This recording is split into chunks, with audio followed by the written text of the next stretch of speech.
Good afternoon, students. So, today we are going to discuss 2 points. The first one is relating to trademarks.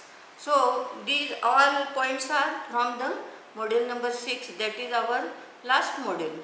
So, today we are going to complete the trademark provisions. So, in this rationale of protection of trademarks as commercial aspect and consumers' rights. So, what is meant by rationale? Rationale means a logical basis for something or karan mimamsa. So, in this point we will discuss why your trademark is must be protected. म्हणजे ट्रेडमार्कला protection का हवं याचं जे जे logical आपण कारण मीमांसा केलेली आहे that I will discuss today. So why the trademark is required to be protected. The central rationale म्हणजे काय सांगितलं, कारण मीमांसा किंवा लॉजिकल बेसिस फॉर समथिंग. एखाद्या गोष्टीसाठी प्रोटेक्शन का हवं ट्रेडमार्कला याची कारण मीमांसा थोडक्यात. The central rationale for protection of trademark is and ought to be the need of businesses to protect their brand value rather than the public interest. म्हणजे मुळात हे प्रोटेक्शन कुणाला आवश्यक आहे. Why this protection is necessary? This is not on the point of view for the safeguard the interesting of the public interest. Public इंटरेस्टसाठी हे protection गरजेचं नाही आहे, तर मेनली कुणासाठी हे प्रोटेक्शन गरजेचं आहे, तर जे हे ट्रेड नेम यूज करतात तर त्यांचं हे जे ट्रेड नेम आहे, ब्रँड नेम आहे, that must be protected for the trader or the company or the manufacturers or the service providers who are using for the trading or service providing purpose or for the commercial use the trade name or brand name, it must be protected. So rather this gives the protection to the trader and service provider rather than the safeguard giving to the public interest. म्हणजे इथं कंझ्युमरपेक्षा ट्रेडरना जास्त protection मिळणं फार आवश्यक आहे ह्या ट्रेडमार्कचं. So trademark protection provides you with the legal right to stop. So how this protection is use. So trademark protection provides you with the legal right to stop others from using the brand which you have invested in developing. म्हणजे जो trade name तुम्ही वापरत आहात ट्रेडिंगसाठी for commercial पर्पजेससाठी, त्याचं जर कोणी imitation केलं किंवा फॉल्सली जर तो वापरून सेम बिझनेसला जर तो वापरला तर त्याला स्टॉप करणं ह्याचा जो लीगल राईट आहे तो तुम्हाला कशामुळं मिळतो, या ट्रेडमार्क रजिस्ट्रेशनमुळे. त्यामुळं दुसऱ्यांनी माझा ट्रेडमार्क वापरू नये, ज्यामुळं माझं नुकसान होईल, पब्लिक मिसगाईड होईल आणि हे माझा रजिस्टर्ड ओनर आहे म्हणजे I am owner of the exclusive use for the using of that brand name or trade name. मग माझं हे चौर्य आहे, तर हे जे त्यांनी माझं वापरलेलं आहे तर त्याच्यामुळं पब्लिक किंवा कंझ्युमर्स मिसगाईड होतील आणि ट्रेडमार्क बघून घेतील, त्यामुळं माझं नुकसान होईल. त्यामुळं there must be the protection of the trademark of the brand name from the misuse or imitation of the trademark by using other than the proprietor or the owner of the trademark. Trademark protection provides you with the legal right. आणि हा तुम्हाला legal right आहे. जेव्हा तुमचा registered trademark असतो त्यावेळी दुसरे जर वापरायला लागले without your consent, of course without your consent और without your authority or without the assignment or without the licensing, जर त्यांनी अनऑथोराइजली जर वापरला तर you can take the registered owner of the trademark can take the legal action against that person who is misusing your trademark. So this protection is given by the legal right gives you. Trademark name marks your product and service as yours. म्हणजे काय आहे, तर आपण एखादा trademark बघितला, example ह्याचा रेमंडचा trademark आहे, cotton किंगचा trademark आहे, तर त्याचा अर्थ काय, तर आय एम एक्सक्लुझिव्ह ओनर. म्हणजे हे फक्त जे प्रॉडक्ट्स आहेत ही फक्त त्याचे मी एक्सक्लुझिव्ह ओनर आहे. किंवा जर एखादा सर्व्हिस प्रोव्हायडर असेल तो सुद्धा ट्रेड नेम वापरत असतो तर तो एक्सक्लुझिव्ह ओनर म्हणजे त्यालाच फक्त त्या ट्रेडमार्कचा वापर करता येईल. No one other than the registered trademark owner can use that trademark for trading और service providing in the same business. So, and protect you from no one else can use the trademark and can also protect you from counterfeit products. Counterfeit म्हणजे बनावट. म्हणजे खूप जण काय करतात, आता आपल्या इथे आपण म्हणतो गांधीनगर जे आहे कोल्हापूरजवळ, तिथे सगळे असं बनावट प्रॉडक्ट असतात. काउंटरफिट म्हणजे त्याला लोगो असतो, ट्रेडमार्क असतो आणि ते त्या कंपनीचं ब्रँड नेमचं प्रॉडक्ट नसतं. तर ह्याच्यापासून पण आम्हाला प्रोटेक्शन मिळतं की आम्ही जर रजिस्टर्ड ओनर असू ट्रेडमार्कचे तर we can protect our trademark and our products from the counterfeiting goods. So trademark provides protection for both businesses and consumers making them an important part of running a successful company. आता ह्याच्यामध्ये ट्रेडर्सना तर protection मिळतंच पण as well as the consumers can get protection. How? आता तुम्ही म्हणलात की आम्हाला ह्या ब्रँड नेमचंच हे प्रॉडक्ट लागतं तर तुम्ही ट्रेडमार्क बघून जर ती वस्तू घेतली तर तुम्हाला ॲश्युरन्स असतं की त्याच क्वालिटीचं आहे, त्याच ड्युरेबिलिटीचं आहे, त्यामध्ये या सगळ्या क्वालिटी आहेत. त्यामुळे इथं as well as the trademark owner the consumer is also protected but main focus is given to the protection for the trader. The trademark registry recognize. आता आपण बघितलं प्रत्येक ट्रेडमार्क हा आपण काय करतो जरी ऑप्शनल आहे तरी सुद्धा आपण बेटर प्रोटेक्शनसाठी रजिस्टरमध्ये रजिस्टर करतो आपला ट्रेडमार्क. तर ही जी ट्रेडमार्क रजिस्ट्री आहे ती recognizes well known trademarks in India on the basis of आता बघा international, national and cross border reputation. या सगळ्या याच्यावर म्हणजे नॅशनल, इंटरनॅशनल, क्रॉस बॉर्डर जिथनं आयात निर्यात होतं तर त्या सगळ्या ठिकाणच्या लेवलवर हे जे ट्रेडमार्क आहेत हे ट्रेडमार्क रजिस्ट्रीमध्ये नोंद असतात.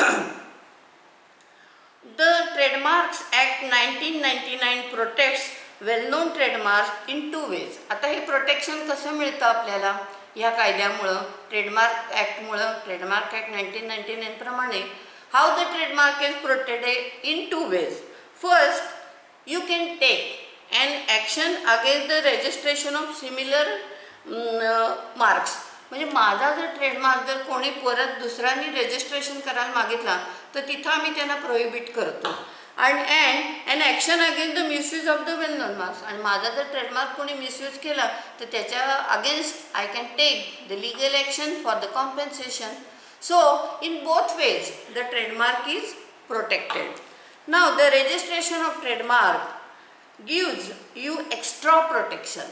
आता ट्रेडमार्कमुळं काय होतं आपण जर ट्रेडमार्क रजिस्टर केला तर आपल्याला एक्स्ट्रा प्रोटेक्शन मिळतं from losing your rights to it if some other company uses the same or highly similar name. आता काही लोक काय करतात सेम ट्रेडमार्कची नक्कल करतात किंवा काही जण काय करतात रिझेम्बलिंग म्हणजे पब्लिकला कन्फ्युजन सुद्धा होणार नाही इतकी सिमिलॅरिटी अगदी मायन्यूट चेंज करून ते हे करतात ट्रेडमार्क वापरतात. तर आता त्यामुळं काय होतं जेव्हा आपण समजा इवन एखाद्याच्या घरी समजा चोरी झाली तर आपण we file the police complaint. मग पोलीस काय म्हणतात ही वस्तू तुमची आहे हे आम्हाला दाखवायला पुरावा द्या. समजा एखादा दागिना चोरला गेला तर आपल्याला दाखवावं लागतं त्याची पावती दाखवावी लागते. म्हणजे थोडक्यात आपण जेव्हा ॲलिगेशन करतो दुसऱ्या की ही मिसयुजिंग माय ट्रेडमार्क त्यावेळी आपल्याकडं प्रायमा फेसी पुरावा काय होतो this is my trademark. So registration gives you a better protection. This is the prima facie evidence to show that you are the exclusive and registered owner of that particular trademark. So, in this way, the registered trademark gives you a better protection from losing your rights to if some other company uses the same or highly similar name. By registering your trademark, your name, you are declaring exclusive right म्हणजे जेव्हा तुम्ही तुमचा trademark किंवा brand name register करता तर तेव्हा तुम्ही हे दाखवता की I am the exclusive owner of the particular brand and particular trademark and only I can use this. No one can misuse it without my consent और without my authority. For your line of business and you are preventing someone else from using your name. म्हणजे आम्ही जर register केला तर त्यामुळे आम्ही that बेसिसवर आम्ही काय करू शकतो, दुसऱ्यांना प्रिव्हेंट करू शकतो. आणि जर त्यांनी मिसयूज केला तर I can take the legal action against that person. So in this way the registration of trademark gives you a better protection and you can show the prima facie if someone misuses that trademark, you can say that this trademark is my exclusive right. So this is a prima facie evidence that registered trademark you can show. So on the basis you can take the legal action and there is a prima facie evidence म्हणजे सकृत दर्शनी पुरावा दिसतो की this trademark is owned by you and you only. In a similar business, if you plan to expand further protection, you can see if you plan to expand your business and reach out to new market. समजा तुम्हाला expansion करायचं आहे तुमच्या बिझनेसचं, तर it would be wise to register the trademark so that no confusion arises if another company is using the same और similar name. So if you are planning to expand your business, first of all you register your trademark. What is the advantage of the registering the trademark?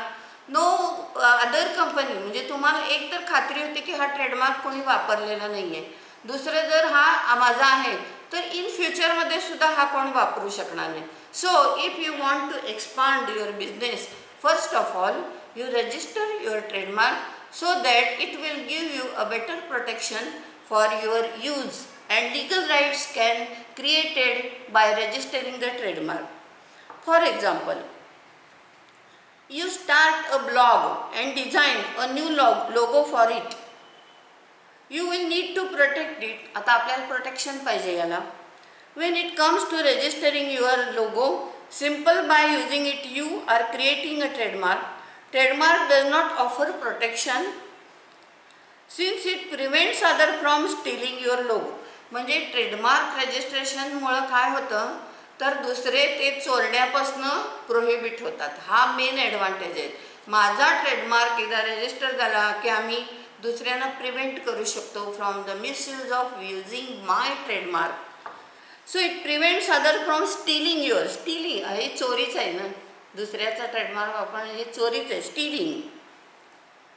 Registering your trademark with the United states. आता हे further बघा, further protection केव्हा मिळतं. Registering your trademark with the United states patent and trademark office, USPTO, that is United states patent and trademark office will provide a number of advantage. तिथं जर तुम्ही registration केलं तुमच्या ट्रेडमार्कचं तर तुम्हाला ह्याचे अनेक ॲडव्हान्टेजेस मिळतात. काय, first the legal presumption of your ownership of that mark nationwide. आता इंटरनॅशनल लेवलवर सगळ्यांना your trademark is recognize nationwide, म्हणजे सगळीकडे तुम्हाला सगळ्या लेवलवर हा तुमचा ट्रेडमार्क प्रोटेक्ट होतो. Which is important if you plan to expand your business to other markets. म्हणजे जर तुम्हाला एक्सपान्शन करायचं आहे, कधी समजा परदेशात एक्सपान्शन करायचं आहे, तर ह्या USPTOकडे जर तुम्ही ट्रेडमार्क तुमचं रजिस्ट्रेशन केला तर नेशन वाईड तो प्रोटेक्टेड होतं and you can expand your business outside India also. So this is how this the rational of protection of trademark as commercial aspect. म्हणून आता ह्या पद्धतीनं जर आपला ट्रेडमार्क हा रजिस्ट्रेशन केल्यामुळं पूर्ण प्रोटेक्ट होतो, दुसरे स्टीलिंग करण्यापासून प्रोहिबिट होतात. कोणी जर मिसयूज केला तर I can take the legal action and register trademark is a prima facie evidence treated in the court of law. So with all this we had discussed at a stage that these are the protections for the trademark and which is very much necessary. Though the Trademark Act 1999 has not made compulsory registration, though it is advisable to register your trademark for the better protection of your exclusive right of that particular trademark, and you can take the legal action on that basis. So this is point. Now we will discuss the another point, that is the consumers right. आता consumers कोण असतात? Who can be the consumer? आता आपण काय काय ज्या गोष्टी विकत घेतो, we buy for the consideration of price, म्हणजे प्राईस देऊन आपण काय काय गोष्टी विकत घेतो. एक गुड्स विकत घेतो किंवा काही सर्व्हिसेस विकत घेतो. आता सर्व्हिसेस आपण कुठल्या विकत घेतो? उदाहरणार्थ banking service, transport service, electricity service, courier service, म्हणजे काही काही आपण गोष्टी विकत घेतो, वस्तू किंवा काही काही सर्व्हिसेस विकत घेतो. तो जो अर्थात त्या स्वतःच्या यूजसाठी, म्हणजे नॉट फॉर ट्रेडिंग और कमर्शियल यूज, त्यांना कंझ्युमर म्हटलं जात नाही. जो स्वतःच्या वापरासाठी वस्तू किंवा सर्व्हिसेस विकत घेतो लक्षात ठेवा, for the price consideration, he is treated as a consumer. Now it is for the first time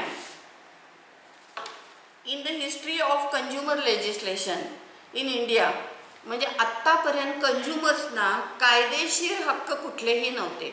आता ते केव्हा मिळाले? First time when there is a enactment of the consumer protection act 1986. तो आता आपल्या सिलेबसमध्ये नाही आहे इन्क्लूड केलेला, म्हणून थोडंसं तुम्हाला त्याचं डिस्क्रिप्शन सांगते.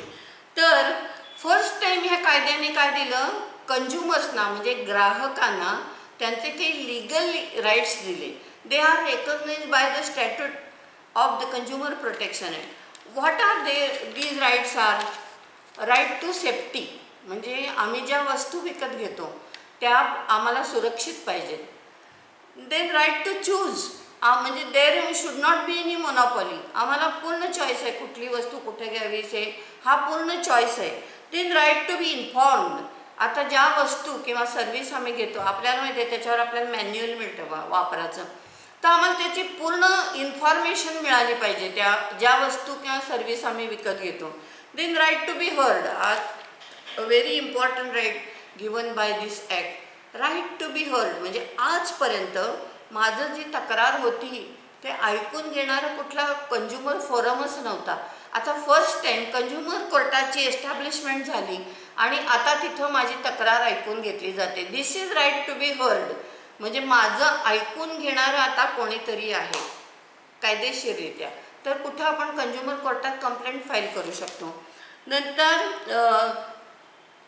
Right to seek redressal. Redressal means तक्रार निवारण, म्हणजे जर मी एखाद्या ट्रेडर विरुद्ध किंवा सर्व्हिस प्रोव्हायडर विरुद्ध I can file the complaint if the trader or service provider has exercised an unfair trade practice for the promotion of his business or for the gaining of profit. म्हणजे व्यापारी अनुचित प्रकार बरेच केले जातात at the cost of consumer. तर मी इथं माझं तक्रार निवारण या फोरममध्ये करू शकतो. So this is a right to redressal. So these 5 rights have been given. First of all, the legal recognition of the consumer's right by after passing the Consumers Protection Right 1986. Now, the consumer can file a complaint in the consumer court.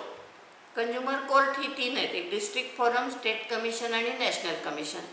Consumer can file a complaint in the consumer court if trader or service provider exercise an unfair trade practice.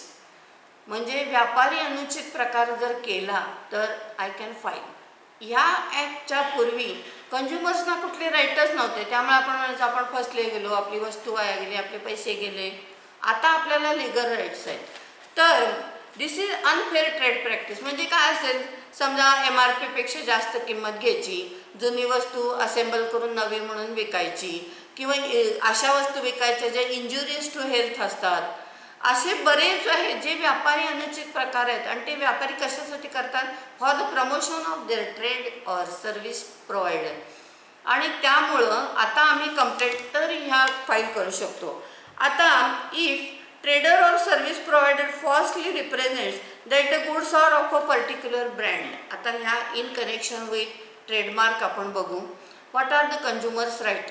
आता आपण म्हणतो नकली वस्तू आहे, काही वेळेला logo वापरला जातो चुकीचा किंवा काही वेळा लेबल लावलं जातं, पण ती कॉरस्पॉन्ड होत नाही, त्या ब्रँड नेमची वस्तू नसते ती. तर जे हा this will also amount to the unfair trade practice. आणि वेन द ट्रेडर और service provider use this trademark falsely and represents that particular goods or of the service or of the particular brand name falsely, so I can file the complaint for the compensation for in the consumer court. So in this way also the consumer is protected.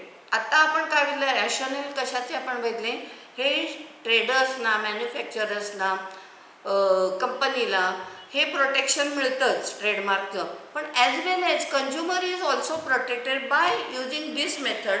He can file if the trade name is falsely representing the goods or service. Then आपलं नुकसान होतं, कारण आपण पैसे दिलेले असतात त्या brand नेमचे आणि आपल्याला नकली वस्तू मिळालेली असते. अशावेळी I can file the complaint in the consumer court for the compensation of the same. And in this way right to file complaint for unfair trade practice and he or she can seek compensation for the same. If the counterfeit trademark or deceptive mark is used by trader or service provider fraudulently, Consumers Protection Act 1986 gave the right to redressal in consumer court and they can granted compensation for the loss by the consumer courts. म्हणजे in this way, if the trademark is falsely representing the particular goods and we can file this will amount to the unfair trade practice and I can file, the consumer can file a complaint for the compensation in the consumer court. And in this way the misuse of the trademark is protected for the trader or service provider as well as consumer, but main focus is on the service provider and trader. So we have completed this point. You can see our syllabus 6th module, that is last point of the trademark. So rationale of protection of trademarks as commercial aspect and consumers right. Now I am going to another एक small point आहे जो 6 मॉड्यूलमधला last point जो copyright ॲक्टच्या संदर्भात आहे, त्यातला जो आहे तो online piracy or piracy in internet. So we will discuss this point. Know what is mean by piracy. मुळात पायरसीचा अर्थ काय. Just a minute. So piracy means the वाङ्मय चौर्य म्हणतात, चोरी. तर पायरसी याचा अर्थ काय आहे, what is the literal meaning of the piracy. वाङ्मय चौर्य म्हणजे चोरी वाङ्मयाची. So today we will discuss the online piracy. आता ऑनलाईन पायरसी म्हणजे काय, तुम्हाला तर माहिती आहे पायरेटेड कॉपी असतात वगैरे हे सगळं माहीत आहे, पण लिगली त्याचं मिनिंग काय. तर online piracy is the practice of downloading and distributing copyrighted content digitally without permission such as music or software. लक्षात आले. म्हणजे आता विदाउट ऑथरायझेशन ज्या ह्याला कॉपीराईटनी प्रोटेक्शन आहे, म्हणजे उदाहरणार्थ आपण पिक्चर बघतो ना, पिक्चरच्या पायरेटेड कॉपी बघण्याचं तर सर्रास सुरू असतं. तर आता ॲक्च्युअली त्यांना कॉपीराईट ॲक्ट म्हणजे कॉपीराईटचा आपण भंग करतो. आपण ज्या पिक्चरला जातो का स्टार्टिंगला स्क्रीनवर येतं की जर कोणी पायरसी केली तर कॉपीराईट ॲक्टचा भंग केला म्हणून त्याच्यावर लिगल ॲक्शन घेतली जाईल. तर what is mean by piracy. तर ही आम्ही काय करतोय, जी गोष्ट कशाने कॉपीराईटनी प्रोटेक्टेड आहे ती आम्ही विदाउट अथॉरिटी डिजिटली काय करतो, डाउनलोड करून घेतो किंवा डिस्ट्रीब्यूट करतो आणि कसा एक्झाम्पल म्युझिक असेल, पिक्चर असेल, एखादं सॉफ्टवेअर असेल, ते सुद्धा तुम्ही जर ही चोरी आहे. थोडक्यात पायरसी आहे म्हणजे ही चोरी आहे. फक्त आम्ही वापर काय करतोय digitally, without authority, without permission ते आम्ही डाउनलोड करून डिस्ट्रीब्यूट करतोय. म्हणजेच पायरेटेड ज्या कॉपीज असतात ना पिक्चरच्या, 25 रुपयाला 30 रुपयाला विकत मिळतात. आता आपल्या मोबाईलवर सगळं असतं त्यामुळे आता नाही, पण मध्ये एक काळ असा होता की त्यावेळी पायरेटेड कॉपी पिक्चरला 100-200 रुपये तिकीट काढून जाण्यापेक्षा 30 रुपयाची आणायची, बघायची. तर त्यामुळं this is piracy and this is unauthorized piracy. म्हणजे आम्ही चोरी करतो एखादी गोष्ट विदाउट परमिशन, विदाउट अथॉरिटी आपण घेतो, ते it will amount to the piracy. पण इथं वापर कशाचा, डिजिटल वापर नाही, डाउनलोड करायचं, डिस्ट्रीब्यूट करायचं. आणि ज्या ह्याला कॉपीराईटचं प्रोटेक्शन आहे ते जर डिजिटली आम्ही अनऑथोराइज ते डाउनलोड करून डिस्ट्रीब्यूट केलं तर this will amount to the piracy. Again I say online piracy is the practice of downloading and distributing copyrighted. म्हणजे तुम्हाला ते सगळं माहीत आहे, पण हे थेरॉटिकली बघा, कायद्याच्या दृष्टिकोनातून बघा. Online piracy is the practice of downloading and distributing copyrighted content digitally, म्हणजे इलेक्ट्रॉनिक मीडियानी, without permission, such as music or software. The principle behind piracy has predated creation of internet, but its online popularity arose alongside the internet. जसा जसा इंटरनेटचा वापर वाढत गेला, सध्या तर तो अगदी पीकला आहे, तर तसं तसं हे पायरसी वाढत गेली, फार पॉप्युलर होत गेल्या. But its online popularity arose alongside internet. जसा इंटरनेटचा वापर वाढत गेला तसं या पायरसी वाढत गेल्या. Despite its explicit illegality in many developed countries, online piracy is still widely done by many users due to many ethical reasons and its ease to use has only gotten better as technology advances. जशी technology advance होत गेली, जसं इंटरनेटचा वापर वाढत गेला, तसंही पायरसीचे प्रकार आणखी वाढत गेले सगळे. So internet piracy is the use of the internet to illegally copy, दुसऱ्याची नक्कल करणं, कॉपी करणं, कॉपीराईटचा भंग करणं. कसं इलिगल वापर आहे हा, म्हणजे विदाउट परमिशन, आणि by using internet infringing of copyright or content owner. आता ह्यामुळं काय होतं, कॉपीराईट ओनरचा आपण काय केलं, चोरी केली, ब्रीच केलं. Internet piracy is the use of the internet to illegally copy content infringing on copyright or content owner. Internet piracy takes many forms. आता कुठल्या कुठल्या फॉर्ममध्ये ही चोरी केली जाते बघा. And includes a wide variety of legally protected content. This include music, नंतर मूवीज, सॉफ्टवेअर, इवन डिजिटल बुक्सचं सुद्धा हे केलं जातं. चोरी, पायरसी म्हणजे विदाउट अथॉरिटी त्याची नक्कल करायची, डिजिटल वापर करून आणि डिस्ट्रीब्यूट करायची. सो म्हणजे ही चोरीच आहे, ही फार मोठी चोरी आहे. आता जर पिक्चरची तुम्ही पायरेटेड कॉपी हे केल्या तर निर्मात्याला पैसे मिळतात का, म्हणून कुठल्याही पिक्चरचे प्रमोशनमध्ये काय सांगतात, जवळच्या थिएटरमध्ये जाऊन बघा तरच प्रोड्युसरला, निर्मात्याला पैसे मिळणार. पायरेटेड कॉपी वगैरे होती त्यांना काय मिळणार. म्हणजे ही केवढी मोठी चोरी, केवढा लॉस होतं. अर्थात they can take the legal action, पण फार कमी वेळात तसं होतं आणि हे आपण अनऑथोराइज यूज चालूच आहे. त्यामुळे आता इंटरनेट पायरसी ह्या ते भयंकर पॉप्युलर झालेले आहेत. आणि याचं कारण काय आहे, it is very easy. Digitally ही चोरी करणं फार सोपं आहे. अशी वेल ॲडव्हान्स टेक्नॉलॉजी झाली की डिजिटली चोरी करायची, फ्री आहे आणि एक्सपेन्सिव्ह नाही आहे. टोटल आपल्याला काय खर्चच येत नाही या गोष्टीला. तर त्यामुळं ही पायरसी फार वाढलेली आहे. लोकांची माइंडसेट कसा झालेला आहे लोकांचा, जी गोष्ट आपल्याला फ्री मिळते त्याला खर्च कशाला करायचा. जी गोष्ट इझिली मिळते, जी गोष्ट पैसे खर्च न करता मिळते, त्याला कशाला खर्च करायचं. पण आपण ही चोरी करतो हे मोठं, ही गोष्ट लक्षातच येत नाही की आपली ही चोरी आहे खूप मोठी, आणि लक्षात आलं तरी केलं जातं या गोष्टी. म्हणजे हे पाप आहे आपल्या दृष्टीने खरं. So online piracy in simple word is to illegally copy और distribute software using internet. Some torrent software allows you to do so. म्हणजे जे काय अगदी प्रभावी जे सॉफ्टवेअर आहेत ना, त्याच्यावरनं पायरसी करणं हे इतकं सोपं झालं आहे आता. त्यामुळे हे पायरसी डे बाय डे लोकप्रिय होते, म्हणजे वाईट गोष्ट पॉप्युलर होते थोडक्यात. आणि याच्यामुळं कॉपीराईट जे ओनर आहेत त्यांचं प्रचंड नुकसान होतं. Internet piracy is basically a big business all over world. हे ऑल ओव्हर वर्ल्ड सुरू आहे. हे सगळं जसं नेटचा वापर आहे तसे ऑल ओव्हर वर्ल्ड हे सगळं सुरू आहे.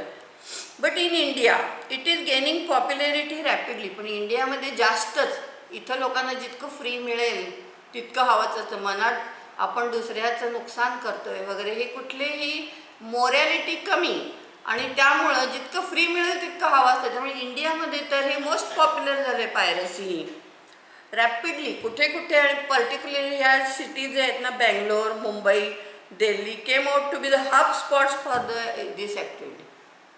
हबच झाले ते पायरसीचे. Bangalore, Mumbai, Delhi. What is mean by hub म्हणजे केंद्रस्थानच झाले. तिथे इतकं पायरसीचं हे सुरू आहे. आता people get engage in such activity because it is easy. आता का ही पायरसी का केली जाते इंटरनेटची? तर ही व्हेरी इझी. कारण टेक्नॉलॉजी इतकी मॉडर्न झालेली आहे की पायरसी करणं हे खूप इझी झालेलं आहे. Easy, quick, fast and free, हे सगळेच ॲडव्हान्टेज आहेत. Rational consumers always thinks. Rational म्हणजे जे तर्कशुद्ध विचार करतात. रॅशनल थिंकिंग म्हणजे काय? तर्कशुद्ध विचार. ते काय म्हणतात? आपल्याला क्विक मिळते, इझी मिळते, फ्री मिळते. आणि त्यामुळं माइंडसेटच असा झाला आहे की जी गोष्ट इझिली आणि फ्री ऑफ चार्ज मिळते त्याच्या स्टफ करता कशाला खर्च करायला.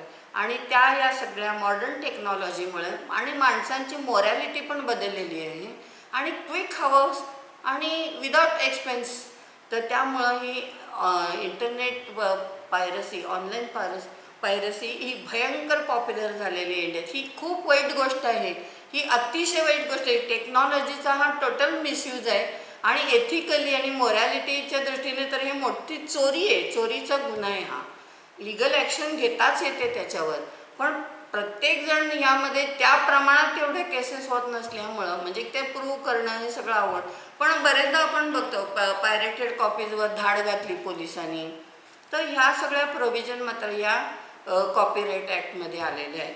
So this is a internet piracy. Then what remedies are available for the internet piracy. मग आता ह्याला रेमेडी काय? आता रेमेडी म्हणजे कशा पाहिजे? आपल्याला लीगल रेमेडीज पाहिजे. The Indian copyright law provides relief to copyright owners in the form of civil remedy and criminal remedy. आता what is mean by civil remedy? Civil म्हणजे ज्याला आपण म्हणतो दिवाणी दावा. दिवाणी दाव्यामध्ये आपण काय मागू शकतो? कॉम्पेन्सेशन इन टर्म्स ऑफ मनी. म्हणजे आता हे माझं जेवढं नुकसान झालं यांनी पायरेसी केल्यामुळं तेवढं मला परत मिळावं, ही याला म्हणायचं सिव्हिल रेमेडी. म्हणजे याच्यामध्ये आपण कॉम्पेन्सेशन म्हणजे दिवाणी स्वरूपाचा दावा म्हणतो याला. आणि क्रिमिनल ॲक्शन पण घेता येते याच्यामध्ये. तर त्या क्रिमिनल ॲक्शनमध्ये काय असतं? तर तिथं कॉम्पेन्सेशन मिळत नाही, पण तिथं ज्यांनी ही पायरेटरला काय मिळतं की त्याला तुरुंगवास होतो, इम्प्रिझनमेंट होते, त्याला फाईन बसतो, पिनल लायबिलिटी बसते. मग आता इथं तुम्ही चूज करायचं. काही वेळा लोक काय म्हणतात, त्याला होऊ दे शिक्षा, आणि काही वेळा म्हणतात त्याला शिक्षा होऊन माझ्या नुकसानाचं काय, म्हणून सिव्हिल रेमेडी केल्या जाते. तर किंवा तुम्ही दोन्ही रेमेडी पण वापरू शकता. तर सिव्हिल रेमेडीत आपल्याला आपलं जेवढं नुकसान झालं तेवढं कॉम्पेन्सेशन मिळू शकतं, आणि क्रिमिनलमध्ये त्याला शिक्षा होते पण आपल्याला in terms of money gain होत नाही. तर you have to choose what action, either civil or criminal you can take. नाव the Indian copyright law provides relief to copyright owners in the form of civil remedies and criminal penalties against infringement, from restricting unauthorized broadcasting to passing injunction. म्हणजे आता काय केलं, जे pirated कॉपीचं हे प्रदर्शन करतायत, broadcast करतायत, मग आम्ही इथं सिव्हिल रेमेडीमध्ये काय करणार, कॉम्पेन्सेशन तर क्लेम करणारच, पण सांगणार stop, prohibit. So injunction means मनाई आदेश, म्हणजे हे थांबवा, पायरेटेड कॉपीचं ब्रॉडकास्टिंग थांबवा, हा जो मिसयूज चालला आहे पायरसी करून बिझनेस थांबवा. So this is a prohibitory order, that is injunction order. आपण सिव्हिल सूट करून हे जे आहे हे प्रोहिबिट करू शकतो, म्हणजे हे थांबवा. आणि plus we can get the relief for the compensation, म्हणजे आपलं जेवढं नुकसान झालं तेही मागू शकतो आणि हे थांबवू शकतो by passing the order of injunction, ज्याला मनाई आदेश म्हणतात. कशापासून, passing injunction orders and blocking website, किंवा ही वेबसाईट आहे ती ब्लॉक करा, किंवा Indian courts have taken stringent measures to curb online piracy. त्यामुळे आता इंडियन कोर्टापुढं हा एक मोठा चॅलेंज आहे की how to curb this piracy offences. म्हणून त्यांनी खूप कठोर अशी, स्ट्रिंजंट मीन्स कडकपणे पाळलाच पाहिजे असं मनाई आदेश ह्याच्यामध्ये जास्त घेतले जातात. तर थांबवा, प्रोहिबिट करा, ब्लॉक करा, ब्रॉडकास्टिंग ब्लॉक करा वेबसाईट, किंवा हे प्रदर्शन थांबवा, अशी प्रोहिबिटरी ऑर्डर म्हणजे मेन आपण काय करू शकतो, मनाई आदेश घेऊ शकतो यांच्या विरुद्ध. नंतर governments can respond to piracy by introducing well known and well enforced legal penalties. आता त्यामुळे हे जे कडक कायदे आहेत त्याची अंमलबजावणी, एन्फोर्समेंट ही खूप स्ट्रिक्टली आता व्हायला लागलेली आहे, आणि त्यामुळं त्यांचं पेनल्टी, हेवी पेनल्टी बसवल्या जातात कॉपीराईट ॲक्टचा भंग करणाऱ्यांना. Legal penalties against individual pirates by taking action to shut down or otherwise block internet access. त्यांना इंटरनेट ॲक्सेसच बंद केला जातो, की त्यांची वेबसाईटच बंद केली जाते. त्यामुळं आता इंडियामधली कोर्ट काय करायला, स्ट्रिंजंट ॲक्शन्स घ्यायला लागलेत, म्हणजे कठोर ॲक्शन घ्यायला लागलेत की ही पायरसी कर्व व्हावी, कमी व्हावी, नष्ट व्हावी. ह्या दृष्टीने हे मनाई आदेश आपल्याला मागता येतो. We can claim the compensation also, and further we can take the criminal action also. So these all are the remedies for internet piracy. So today we have discussed 2 points from the module number 6, that is rationale of protection of trademarks as commercial aspect and consumer rights, and online piracy in internet, and what are the remedies available for the internet piracy. So हे 2 points आपले पूर्ण झालेले आहेत. आता हा जो 6 मॉड्यूलमधला जो last point आहे आपला, जो कॉपीराईट ॲक्टच्या संदर्भात आहे, तर त्याच्यामध्ये आपण लिटररी वर्क, आर्टिस्टिक वर्क याचे कॉपीराईट्स बघितले. तर म्हणजे आपण 6व्या मॉड्यूलमधला जो पहिला पॉईंट डिस्कस केला, आता जेव्हा तुम्हाला PDF फाईल पाठवेल तेव्हा तुम्हाला कळेल की हे जो पहिला पॉईंट होता त्यामध्ये डिटेल आपण आर्टिस्टिक, लिटररी वर्कचे कॉपीराईट बघितलेले आहेत. आता आज मी त्यातले जे रिमेनिंग जे आहेत ते I will discuss. A small point आहे तेवढं करून I will close the today's lecture. So musical work, आता आर्टिस्टिक, लिटररी हे झालं. आता त्यातले ॲडिशनल कुठलं आहे पहा. Section 2P defines musical work. आता म्युझिकल वर्कचं कशाला म्हणायचं, what is the definition of musical work, ज्याचं कॉपीराईटचं भंग केला जातो. As a work consisting of music and includes any graphical rotation of such work but does not include any words or any action independent to be sung, spoken or performed with music. So that will not cover under the musical work. तर musical work म्हणजे graphical rotation जरी त्याचं केलं तरी it will include, पण नुसते शब्द आहेत, मध्येच काहीतरी बोलणं आहे, तर that will not amount to musical work. Then song म्हणजे गाणं. There is no copyright in a song. The words of the song create a copyright in the author of the song and the music of the song is the copyright of the composer. मग गाण्याचा, आता गाण्याचे copyright कोणाला मिळतात, तर ज्यांनी ते lyrics केलेलं आहे, म्हणजे जो त्याचा कवी आहे त्याला मिळतात, आणि जो कंपोजर आहे म्हणजे संगीतकार आहे त्याला पण हे कॉपीराईटचं प्रोटेक्शन मिळतं. नंतर old songs with different music composition, आपण रिमिक्स बघतो की जुन्या ह्याचं केलेलं. आता हे सगळं लॉ पॉईंटच्या दृष्टिकोनातनं बघा. The remix songs which are very popular among the young generation is within the definition of adaptation of musical work. Such adaptation is not an infringement of a copyright of the original musical composition. म्हणजे जर तुम्ही remix केलं तर तुम्ही मूळ जे गाणं होतं तर त्याचा कॉपीराईटचा भंग केला, इन्फ्रिंजमेंट असं होत नाही कायदेशीररित्या.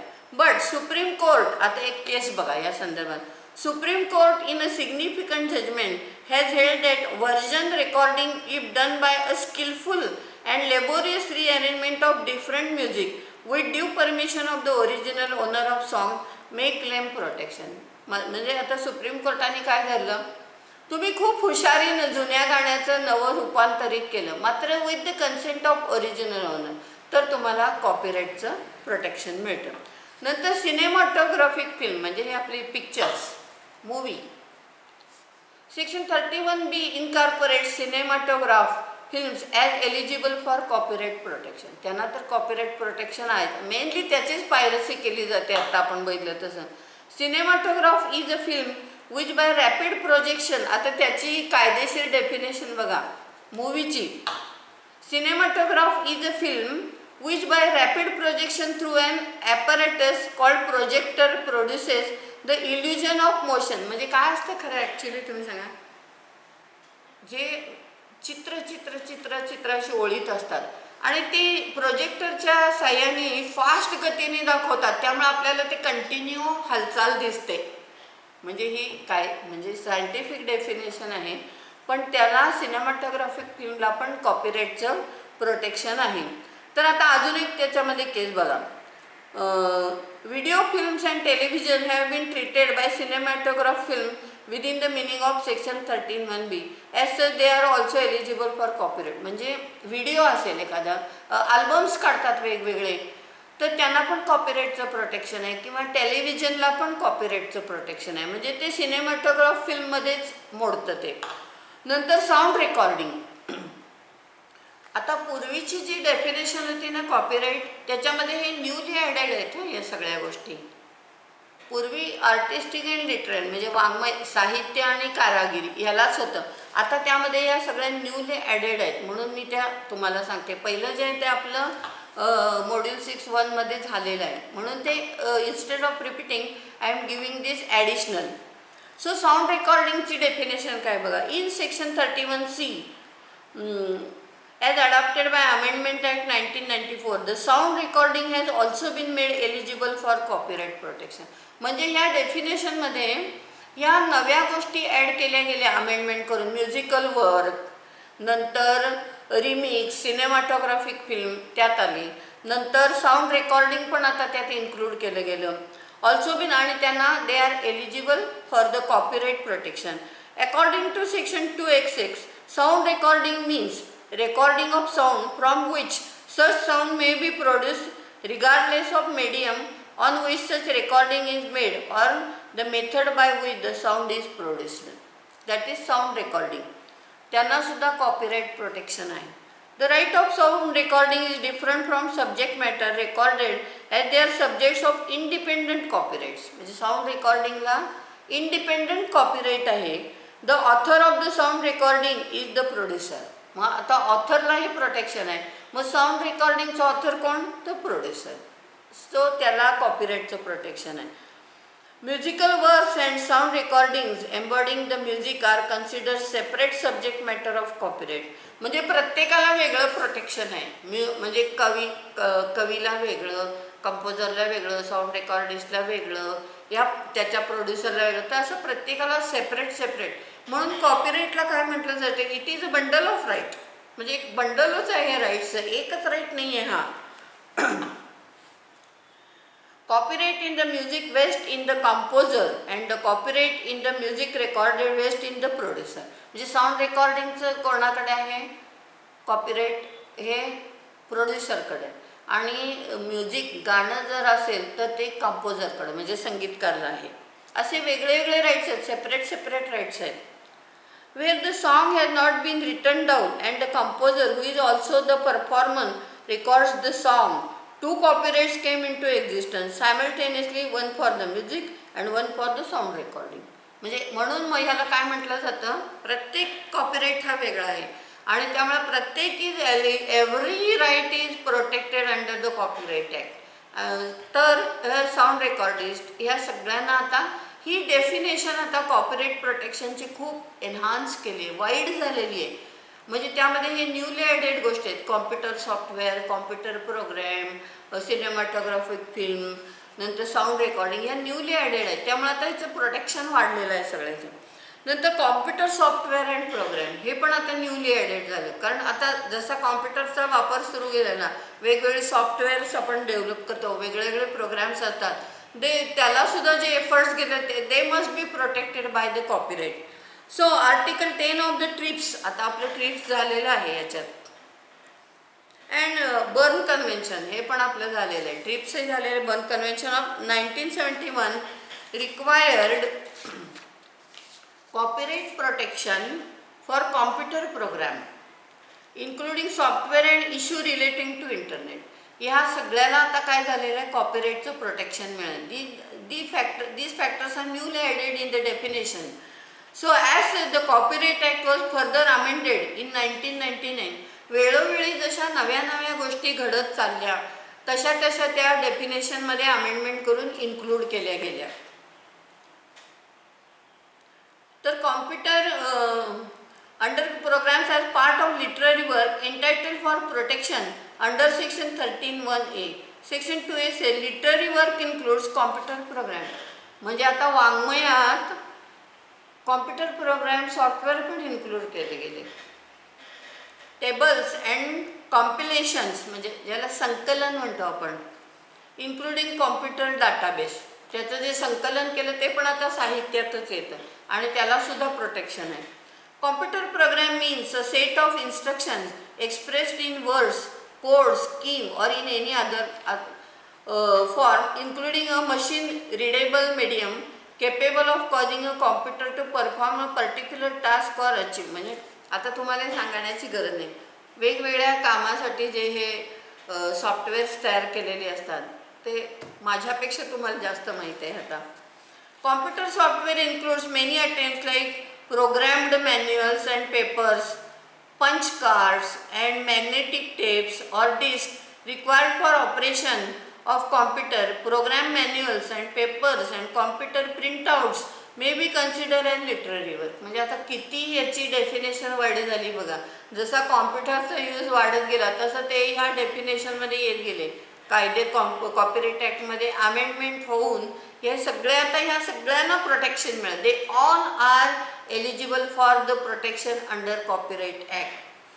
म्हणून कायद्यामध्ये वेळोवेळी जे अमेंडमेंट्स करायला लागतात, जसं जसं यूज, जशी काळाची गरज येईल तसं ते इन्क्लूड केलं जातं. जसं आपण बघितलं आता इलेक्ट्रॉनिकच्या यूजमुळं आता इन्फॉर्मेशन टेक्नॉलॉजी ॲक्ट म्हणजे सायबर लॉ आला, तसं कायदा म्हणून हा कधी रिजिड नसतो. लक्षात घ्या, कायदा हा आवश्यकतेनुसार फ्लेक्झिबल असतो, त्याच्यामध्ये अमेंडमेंट करावीच लागते. नाही तर जुन्या काळातले कायदे म्हणजे आता ॲप्लिकेबल होणार नाहीत, प्रॅक्टिकेबल होणार नाहीत. तर काळाच्या गरजेप्रमाणे कायद्यात बदल व्हावे लागतात, नवे कायदे यावे लागतात, काही जुने कायदे रिपील केले जातात. तर आता हे इलेक्ट्रॉनिकच्या वापरामुळं आता ह्या नव्या नव्या गोष्टी या डेफिनेशनमध्ये आल्या. साऊंड रेकॉर्डिंग आणि हे सगळं कॉम्प्युटर प्रोग्राम, सॉफ्टवेअर्स, आणि त्या सगळ्यांना कॉपीराईटचं प्रोटेक्शन मिळालं. Punches cards which contain certain information in particular notation may be considered as literary work. Program device for the working of computer is generally regarded as literary work.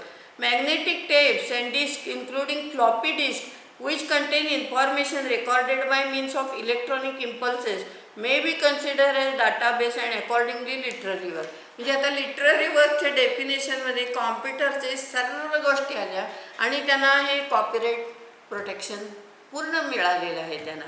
तर in this वे आपण काय बघितलं, आपण literary work आणि artistic वर्कचं फक्त बघितलं होतं. Already ते आपल्या झालेलं आहे. त्यामध्ये आता कुठलं कुठलं इन्क्लूड झालं तर musical work, song, cinematograph film, sound recording, computer software and programs. तर हे सगळे इन्क्लूड झाले याच्यामध्ये.